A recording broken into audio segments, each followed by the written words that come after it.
Hello, and welcome to our program, Stroke Prevention Through AFib Recognition and Treatment. This is a joint program provided to you by both PCNA and the France Foundation. My name is Kim Newlin.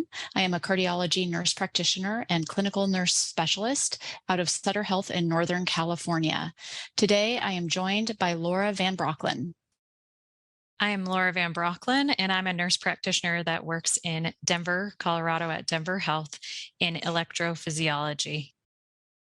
Here are our learning objectives for today. The first is describe the risk factors associated with atrial fibrillation and prevalence of asymptomatic AFib. Identify key aspects of current recommendations on AFib, anticoagulation, stroke risk, and prevention approaches. Utilize anticoagulation administration safety protocols to decrease medication errors, decrease unwanted medication interactions, and availability of reversal agents. And finally, explain the key benefits of anticoagulation with newer oral anticoagulation agents. So let's start with understanding the prevalence of atrial fibrillation. For those of us in healthcare, we know we see atrial fibrillation almost daily in our practice. You may even know people within your personal lives who are experiencing atrial fibrillation. So in 2010, there was an estimated 5.2 million individuals in the United States with atrial fibrillation. That's expected to increase to 12.1 million in 2030. You can see these two graphs below, which is data from the 2022 AHA heart disease and stroke statistics, which shows that there's actual variation in risk depending on your cardiovascular risk profile. So on the left-hand side, you can see comparing men and women from different age groups that atrial fibrillation increases with age, especially starting at the age of 65. On the right-hand side, you can see the lifetime risk for atrial fibrillation at different ages starts to separate around age 60. So those individuals with an optimal cardiovascular risk profile with the blue line are much less likely to experience atrial fibrillation as they get older. Again, risk increases with age for all categories. But again, you can see that start to divide early on and even as early as age 60. Now, this graph also shows the cumulative incidence of 5 different clinical events during the 5 years after a diagnosis of atrial fibrillation.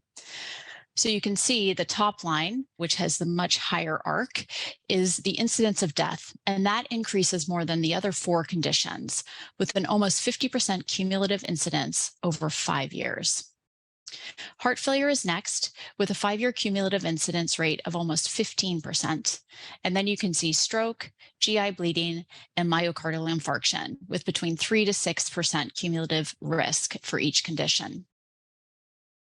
These are great images that you can pull from the CDC, and they're actually an interactive look at heart disease across the nation. And what you can see on the left-hand side is the darker red areas is where you see a higher percentage of AFib hospitalizations in our Medicare beneficiaries. So the areas that are lighter, again, have less AFib hospitalization rates. This is for age 65 and over. But what is really interesting when you compare the left-hand side to the right-hand side, which is the obesity map, is you can see that the areas with the darker green are a higher rate of obesity. And if you were to take these two maps and overlay them, the rate of atrial fibrillation hospitalizations is higher in the areas where there's higher obesity. So along with age, obesity is a strong risk factor for atrial fibrillation. So we know that having atrial fibrillation or AFib is a significant risk factor for developing cardiovascular disease, heart failure, and stroke. And it's really important to be able to predict an individual's risk of developing AFib, so it can be both diagnosed early, treated appropriately, and therefore reduce the risk of these comorbid conditions. There's really nothing available to predict lifetime risk. So it's up to us in our clinical settings to really be on the lookout for those individuals that are at risk for developing AFib, but also understanding those risk factors, having that conversation, doing a comprehensive physical assessment so you can identify that AFib early. So as mentioned earlier, the prevalence of AFib is continuing to increase. But a challenge is that nearly 0.7 million of the 5.3 million cases, or 13.1%, are undiagnosed. So that means more than 535,000 individuals over the age of 65 years of age, and 163,000 of those over 18 to 64 are not diagnosed. The screening efficacy really depends on a few key things listed here.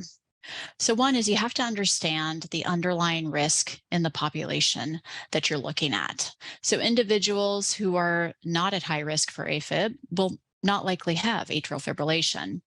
So targeting your risk screening towards a patient population will have more success in finding individuals with undiagnosed atrial fibrillation.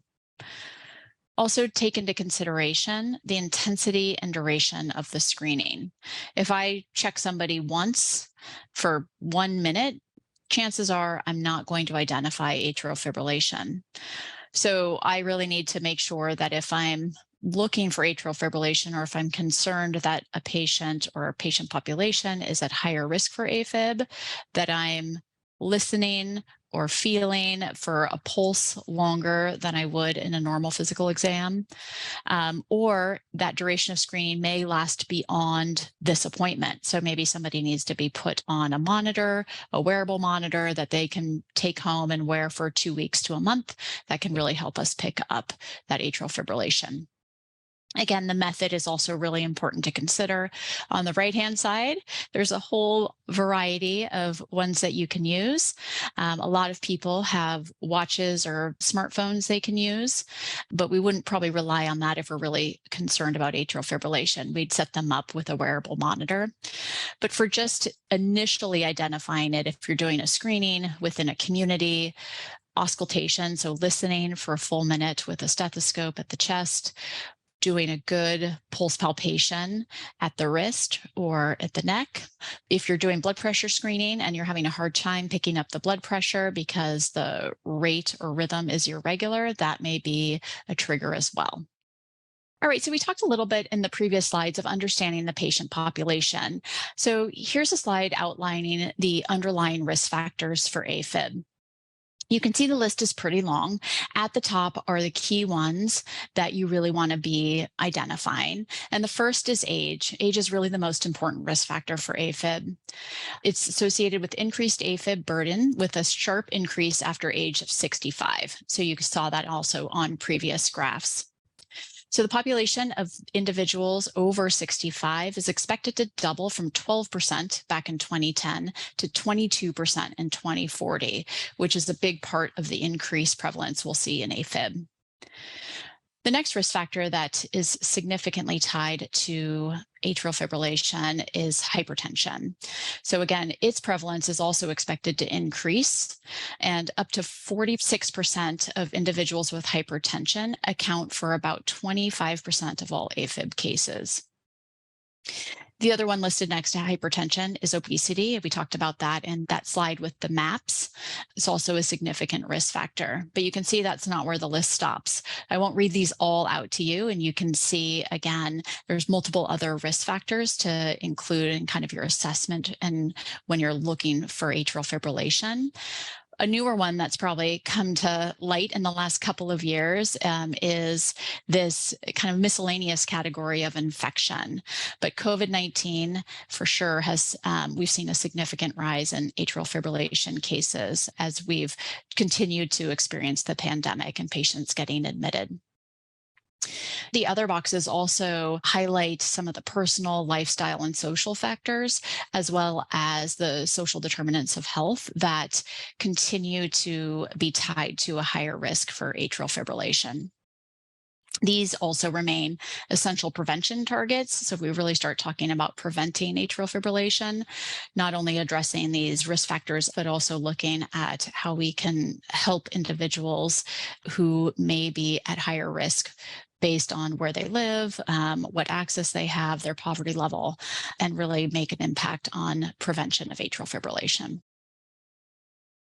So, as previously mentioned in the slide for risk factors for AFib, we are seeing that COVID-19 patients are having a higher rate of AFib.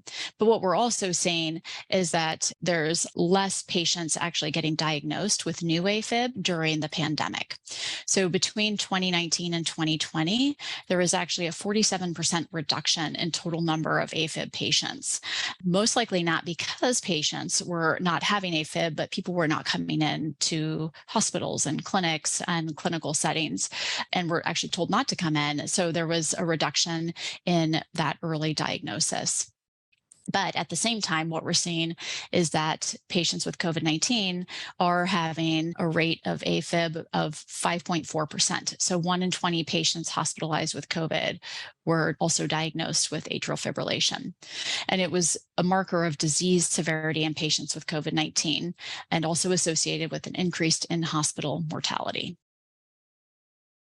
So what you'll see on the next two slides are a list of pivotal studies which identified patient populations over multiple years. And this is really where, again, the risk factors that we've talked about came from.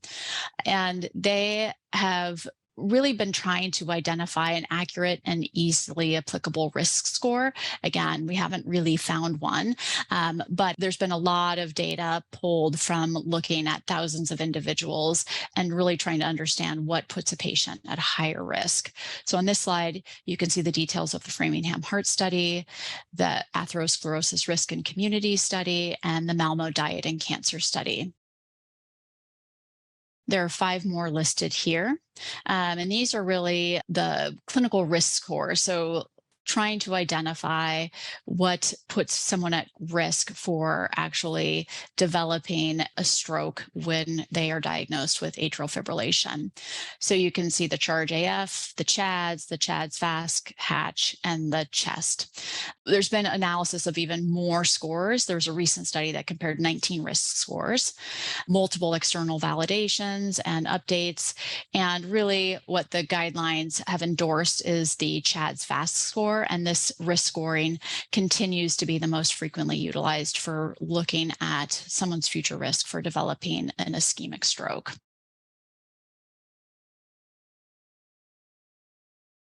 I would like to introduce you to Mr. JT. He is a 68-year-old man who is in a primary care clinic for follow-up after a COVID-19 infection 3 weeks ago.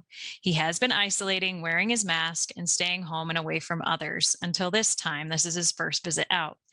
He describes that he's having a lingering cough, and he feels like he's back to his baseline activity level.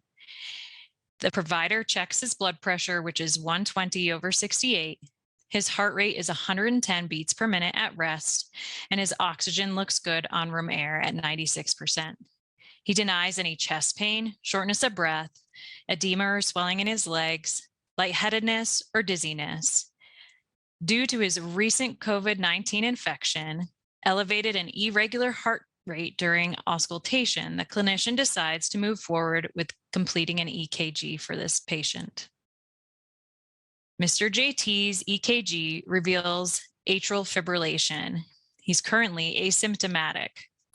According to recent studies with Garfield AF study, 52,000 patients with AFib were looked at. About 1/4 of those, or 25% of patients diagnosed with AFib, had absolutely no symptoms. As with any systematic disease, a significant percentage of patients with COVID-19 do seem to have arrhythmias. COVID-19 impacts shows that about 15 to 20% of patients had an arrhythmia, and about 80% of those arrhythmias were atrial arrhythmias, including atrial fibrillation as part of that subgroup. Nearly 50% of patients with AFib or arrhythmias were found to have poor outcomes. So guideline-recommended treatment for atrial fibrillation includes treatment of symptoms. So anybody who has symptoms, we should try to work on rate control, which is to slow the ventricular response, or rhythm control, which is an aim to maintain a normal rhythm. Our other major factor in treating patients with atrial fibrillation is to reduce their risk for stroke. This includes oral anticoagulants such as warfarin, as well as non-vitamin K oral anticoagulants, which is dabigatran, rivaroxaban, apixaban, edoxaban. Lastly, some patients may qualify for a left atrial appendage closure.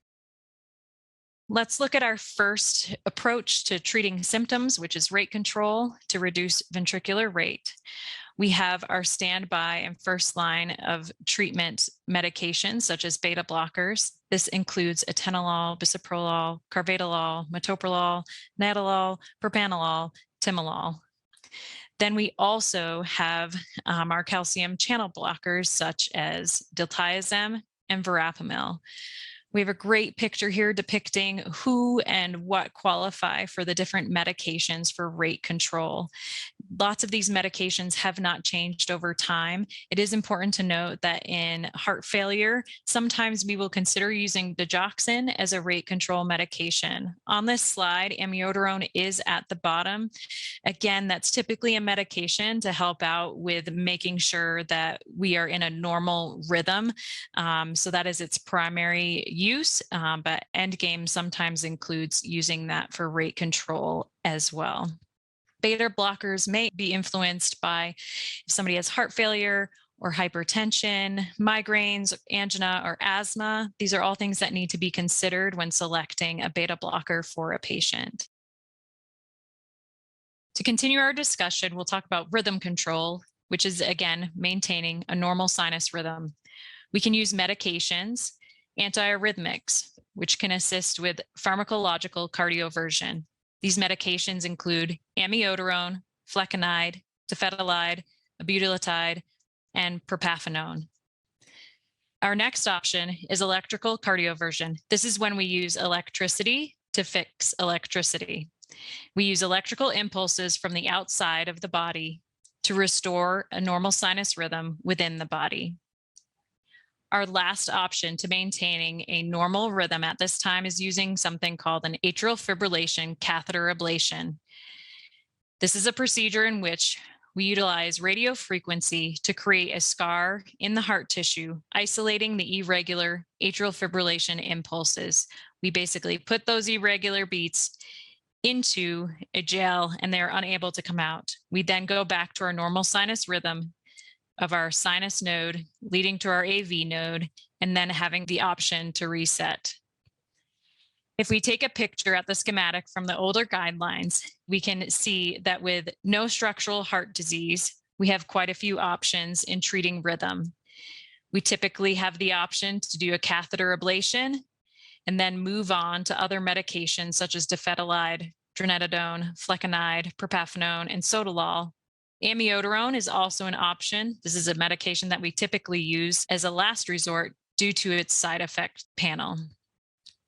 Structural heart disease, such as coronary artery disease or heart failure, we have the option of catheter ablation, and we also have the option of medications in coronary artery disease of dofetilide, dronetadone, and sotalol, as well as in heart failure, we have the option of amiodarone and dofetilide. Due to reduced ejection fraction, it is not recommended that we use many of the antiarrhythmics in heart failure. So early rhythm control reduces morbidity and mortality. So rhythm control is what we were just looking at. So trying to keep somebody in a normal rhythm. It can help reduce irreversible atrial remodeling, which when the top chambers change their function, and can help prevent AFib-related deaths in heart failure and reduce the amount of strokes that patients have. 75 to 85% of AFib patients are not treated with rhythm control, which leaves a lot of room for us to potentially make an influence on these patients. There used to be the thought that if there are no symptoms, that you did not need to treat the actual rhythm and you could just move forward with rate control. Now we are starting to take into consider age, how fast the heart rate is going, and if it's causing cardiomyopathy.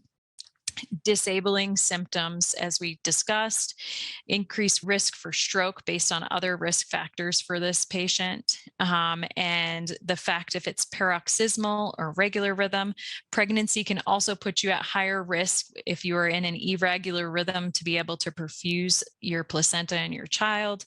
And then heart failure, again, is kind of our big one to change where we go with care, that it's really optimal in non-permanent AFib to do an ablation in folks who have a lower ejection fraction or left ventricular ejection fraction. Key recommendations for preventing strokes in patients with AFib include medications such as non-vitamin K oral anticoagulants or NOACs, and should be considered in folks with prior stroke, prior TIA, or a CHADS-VASc score of equal than or greater than 2. Valvular versus non-valvular AFib must be considered, and then also a left atrial appendage closure can occur in patients at increased risk of stroke with contraindications to long-term anticoagulation. This would include your patient population who is at high risk for falls. It would also include folks who have had a history of having a GI bleed or issues with having blood in their urine. So this is an important point to consider all of the risk factors for a patient, as well as including them in the conversation. If you have a patient with a CHADS-VASc of greater than 3, any of these treatments are possible for them. So it's important to cover all of these options with them. NOACs for stroke prevention. Guidelines do recommend NOACs over warfarin for first-line treatment in eligible patients. Things that we would need to consider are patients with moderate to severe mitral stenosis or have a mechanical heart valve. All 4 NOACs are dosed based on renal and hepatic function. Each has a different pharmacokinetic profile that affects safety, such as bleeding risk and efficacy. When selecting these medications, it'll be important to think about how their renal function is doing, how are their livers doing. If you do not have that information, it is important to screen at the time of discussion regarding oral anticoagulations. Dose selection in NOACs can assist in balancing the risk and benefit of NOACs in patients with atrial fibrillation with other comorbidities. Most of the NOACs have 2 separate dosings available. Dabigatran doses should consider age, as well as use with verapamil or increased bleeding risk. A lower dose is available. Rivaroxaban, you should consider if their creatinine clearance is anywhere between 15 and 49, as well as end-stage renal disease. Apixaban also has 2 doses. Things that should be considered or criteria for lower dose would be patients who are over the age of 80, have a weight less than 60 kilograms, or have renal disease, which is identified through their serum creatinine. Edoxaban also has a reduced dosing. This would be appropriate in patients who have a creatinine clearance of 15 to 50, have a weight that is less or equal to 60 kilograms, or are also taking dronabinol, cyclosporins, erythromycin, or ketoconazole. AFib treatment. So there is an underuse of oral anticoagulants. Although 94% of patients with AFib have indications for guideline-based primary or secondary prevention in addition to oral anticoagulants, only 47% receive all guideline-indicated therapies. So 83.6% of AFib patients do not receive therapeutic anticoagulation. This can come in the form of an INR that is subtherapeutic, which means that that INR is not within the range that they need to be for AFib, which is typically between 2 and 3. 39.9% or about 40% are receiving antiplatelet treatment only. This would be something like clopidogrel or something like aspirin, which does not prevent your risk of stroke with AFib. There are also only 1/3 were not receiving any antithrombotic therapy at all. Studies have demonstrated the underuse of anticoagulation therapy repeatedly. Get with the Guideline Stroke Program conducted a retrospective analysis and found that hospitals and patients with known AFib between 2012 and 2015, that they were not receiving the care that they needed to prevent them from the highest risk of stroke with AFib. To continue our discussion of the underuse of oral anticoagulants, patients are less likely to receive guideline-recommended oral anticoagulants if presenting with a history of alcohol or substance abuse, noncompliance, warfarin contraindications, dementia, falls, both gastrointestinal and intracranial hemorrhage, renal impairment, and advancing age. All of these things can be addressed when recruiting others that are specialized in this care, such as a neurologist, such as their primary care, such as substance abuse support, and also not excluding people due to their advancing age. Also within individuals who identify as Black or Hispanic, they are more likely than their white counterparts to receive inappropriate doses of oral anticoagulants.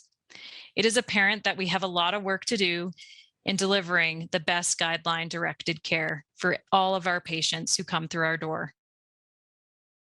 We also have some disparities when it comes to the treatment of women versus men based on gender identification. With an elevated CHADS-VASc of greater than or equal to 2, women are less likely to receive appropriate oral anticoagulant medications. They also experience worse symptoms. They have a higher stroke risk, greater functional impairment, and a worse quality of life. Even though women have these risk factors, they are less likely than men to be seen by a cardiologist. They may receive rhythm control treatment, but are less likely to be prescribed antiarrhythmic medications, electrocardioversion, or catheter ablation. So when having discussions with patients around anticoagulant therapy, it is extremely important to make sure you're engaging in a shared decision-making discussion. And there's multiple listed here. There's 3 decision-making tools. And if you haven't ever used one before for any of your clinical settings, I really encourage you to look at these 3 sites. They all approach it a bit differently. But what will happen during these discussions is you can talk about the absolute risks, the relative risks of both stroke and bleeding, but also it allows the patient to really bring in their values and preferences. When you start talking about putting somebody on a blood thinner, that conversation is going to lead you to a very different place depending on that patient's risk for falls, their preference for using chainsaws. They're different things. So really important to incorporate it. And it's a bit of a different dynamic and discussion. So again, there's 3 tools here that you can use. We use the ACC guide a lot, but I often go to the Mayo Clinic just for their decision aids because it helps guide the conversation. And again, this is really for treatment options for anticoagulation for non-valvular AFib. Another key thing to remember is that when someone is diagnosed with atrial fibrillation, risk factor modification doesn't stop. So you need to continue to work with them on modifying their risk factors because their outcomes really depend on this. So even in individuals who choose to go forward with a catheter ablation, the research shows that aggressive risk factor modification leads to a lower symptom burden and follow-up and a higher AFib-free survival. So their chances of having AFib come back are less if they continue to really address the risk factors that led to their development of atrial fibrillation. Another study showed that individuals who were overweight and obese and participated in a weight loss program, as well as an aggressive risk factor management program, had fewer hospitalizations, fewer cardioversions, and fewer ablation procedures. So the cost savings over 10 years was about $12,100 per patient. And that 10% weight loss equated to a 6-fold likelihood of being AFib free. So we're not talking about 20, 30% of weight, it's 10% of weight, which when you start breaking down those numbers and explaining that to the patient and explaining what that means for them eventually being able to not have atrial fibrillation, those are really important conversations to have. So again, we talked about the 10% weight loss goal, that there are multiple studies, the Legacy study, CardioFit, Reverse AFib, which have all contributed to these class 1 recommendations of both weight loss. So again, recommended for those individuals who are overweight or obese, but as well as lifestyle modifications. So addressing obstructive sleep apnea, alcohol intake, and tobacco use. On the right-hand side, this image highlights the fact that this doesn't need to be your job alone to have this conversation, but everybody in the care team cycle needs to be helping address all of these risk factors. But you can engage individuals within cardiac rehab if they qualify. If behavior change is really required, do they need to attend therapy sessions? Do they need to meet with a nutritionist or a dietitian? So these are just as important as the medications that we're talking about for prevention of stroke, for eventual AFib management, but also just overall cardiovascular health. So medication adherence is also an important factor. I know I'm not good at all about taking medications, and I know it's extremely challenging for these individuals with AFib who we know are not just taking a blood thinner or an anticoagulation medication. They're often taking things for their other risk factors, cardiovascular disease, maybe endocrine issues. So how do we help our individuals that we're working with improve their medication adherence? This is a list of tools. And again, you can use shared decision making when talking about the best way for them to help manage and make sure they're taking their medications. But there are tools within the electronic medical record. Certain people really like pill boxes because it's very visual and it's very easy to see if they've taken it or not. Some people like to have a printed schedule of their dosing, so that's something you can provide. Also, regular follow-up. It doesn't always have to be in person, but maybe you have a disease management team or a case manager who can help with some of that conversation, or a pharmacist, depending on who's on your team, who helps with medications. But regular follow-up and using teach-back methods can really be helpful.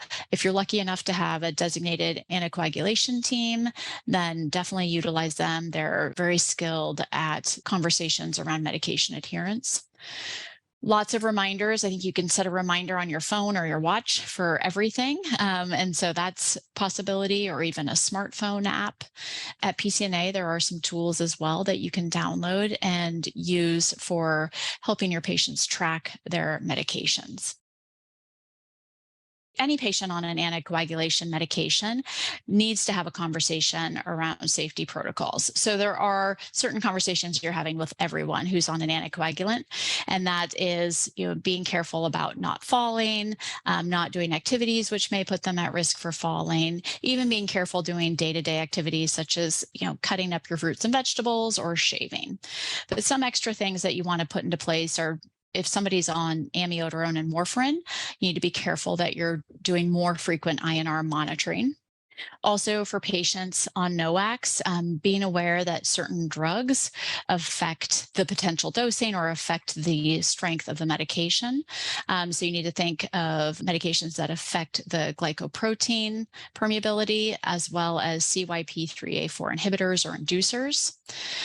Also need to be aware of antibiotic treatments that may interfere with oral anticoagulation. So that can definitely lead to increased bleeding risk.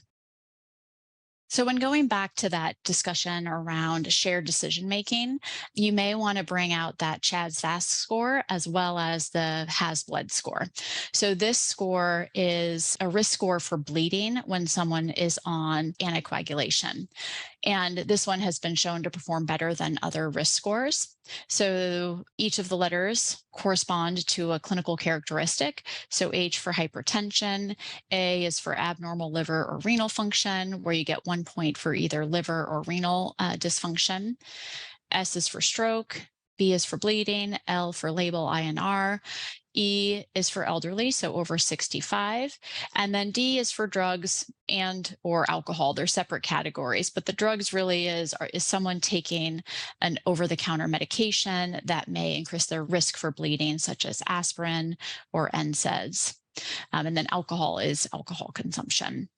Total max score is 9, and the higher the score, the higher risk they are for bleeding. So can help with part of that discussion around starting anticoagulation as well as continuing it. Also, a very important aspect of anticoagulation is understanding that there are reversal agents. This is a very big topic of conversation if you work at a trauma center, as I do, is wanting to make sure these agents are available. But I think that's important to understand and be able to share with patients, is that if there is a life-threatening or major bleeding event, we do have reversal agents on hand. So you can see here in this table, the anticoagulant is listed on the left and the reversal agents are listed on the right. That will be usually the decision of the emergency physician or trauma doc who's looking at what they're going to be using. But those are available, and I think important to mention to patients as they're trying to understand risk and understand their potential options if they were to have a bleeding event. Let's complete a case study. This is Miss BG. She's a 72-year-old Hispanic woman referred to cardiology following an abnormal EKG with her primary care. She reports she's been feeling pretty close to normal, but overall, the past couple of years has been feeling some increased fatigue, which she attributes to old age. She has a history of hypertension and atherosclerosis found incidentally during a CT scan. She's about 5'4" and 185 pounds. Her current medications include lisinopril, 20 milligrams daily, atorvastatin, 20 milligrams, and was recently prescribed furosemide as needed for intermittent lower extremity edema. Her heart rate was 128 beats per minute. Her blood pressure is 110/80, difficult for the machine to obtain, and her oxygen is slightly lowered at 92%. She denies any pain, but does relay that she is having one of her tired days. So for Miss G, we decide to further discuss the findings of the EKG and review Mrs. BG's history for further evaluation of symptoms. After speaking to her, she has been having intermittent lightheadedness, but she attributed that to her blood pressure medication. You share the concerns with Miss BG of Afib increasing her risk for stroke. You share that her CHADS-VASc is a score of 4 or 5 if you include that she might have some peripheral edema due to heart failure. So at this point, what would be your recommendation for Miss BG regarding oral anticoagulation?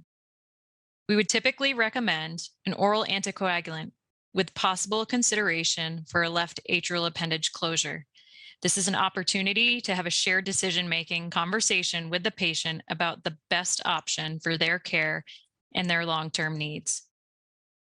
So for Miss G, we decide to further discuss the findings of the EKG and review Mrs. BG's history for further evaluation of symptoms. After speaking to her, she has been having intermittent lightheadedness, but she attributed that to her blood pressure medication. You share the concerns with Miss BG of Afib increasing her risk for stroke. You share that her CHADS-VASc is a score of 4 or 5 if you include that she might have some peripheral edema due to heart failure. So at this point, what would be your recommendation for Miss BG regarding oral anticoagulation? We would typically recommend an oral anticoagulant with possible consideration for a left atrial appendage closure. This is an opportunity to have a shared decision-making conversation with the patient about the best option for their care and their long-term needs. After using a shared decision-making conversation to talk over oral anticoagulation, you discuss the rate and rhythm control strategies as well.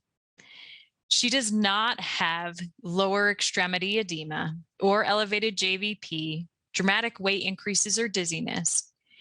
You discuss further testing possibilities, such as an ultrasound of her heart, an echocardiogram to better understand how the muscle of her heart is tolerating this fast rhythm of Afib. You can also consider a cardiac monitor to better quantify her average heart rate and her burden of atrial fibrillation. She is hemodynamically stable at this time, and hence it is reasonable to discuss medication therapy for control of her atrial fibrillation. The first line approach to medication management for Miss BG would be beta blocker therapy based on the current information that you have. This may change in the future with further testing. The prevalence of atrial fibrillation continues to increase and is expected to be at 12.1 million in 2030 and more common in European descendants. Incidence increases with age and higher cardiovascular risk factors. Atrial fibrillation poses a significant risk factor for cardiovascular disease, heart failure, and stroke. The CHADS-VASc is the primary tool used to predict an individual's risk for stroke. NOACs are guideline-directed medications over warfarin for first-line treatment to reduce risk for stroke. 47% of patients received all therapies of atrial fibrillation treatment.